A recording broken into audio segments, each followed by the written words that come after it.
on, Montreal, make some noise!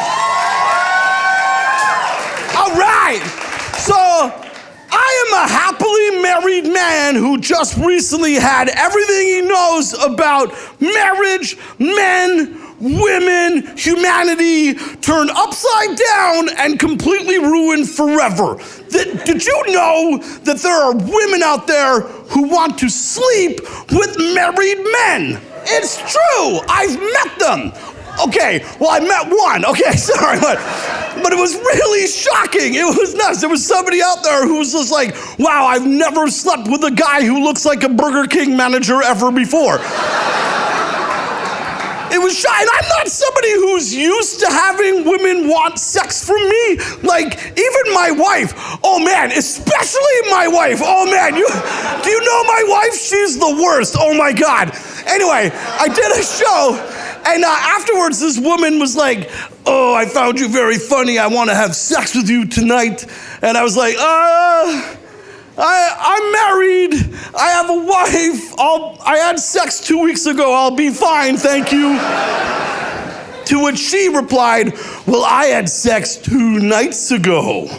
And I was like, 2 nights ago? Okay, then it'll be impossible for us to have sex tonight then. And she's like, what are you talking about? I'm like, I know. And she was like, what? I'm like, it's biology. See, my wife explained it to me.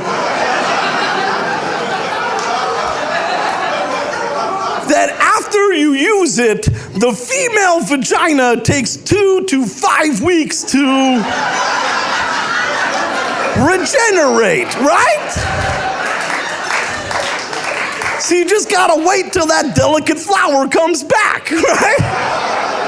You gotta compliment it, buy it presents, and watch whatever crappy erotic vampire television she wants to freaking watch. You know what I mean? It's science. Anyway, do you guys like impressions? Yeah. Cool, I'm gonna do an impression for you guys right now. Now, I'm not good at doing impressions of famous people, but I'm really good at doing impressions of people I know in real life. So, the impression I'm gonna do for you tonight is an impression of my mother-in-law, Krista's ex-boyfriend, George. Now, if you don't know George is a really tall, bald, Swiss trucker dude from Calgary, Alberta, Canada. Now, I can do such a good impression of George that if I steal George's cell phone and hide in the closet, I can call my brother-in-law, Kevin Schmidt, and he'll think it's George, right? Because I can do George's, because basically George talks like this. He talks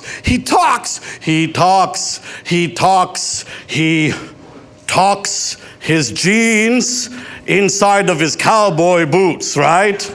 Because how's anybody going to know you're a cool guy unless you talk your cowboy boots inside of your jeans? Anyway, so I can call up Kevin Schmidt and be like, hey, Kevin, what's going on? It's George. Hey, you're just playing with yourself like always? Hey.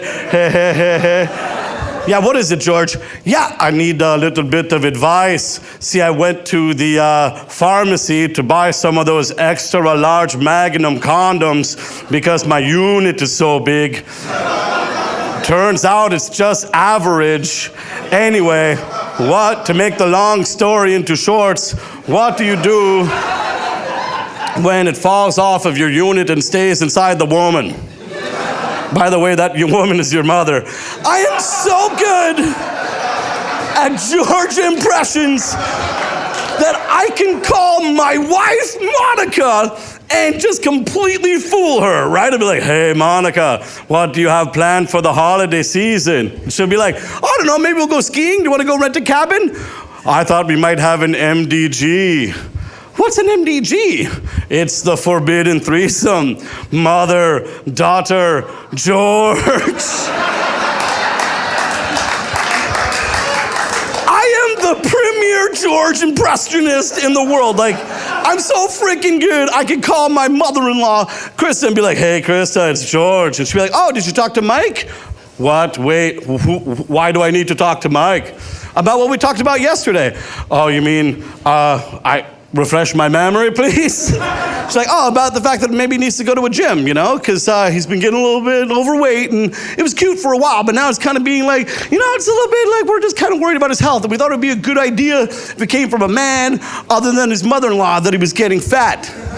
Well, maybe you're getting fat. Have you ever thought about that? And of course, you feel the right to say these things because you pay the entire mortgage of the Mike and Monica, but that's not entirely Mike's fault, He wants to contribute. It's just that his stand-up comedy career is not going that well right now. But there's a lot of intricacies in the Canadian comedy scenes and the politics that you don't understand.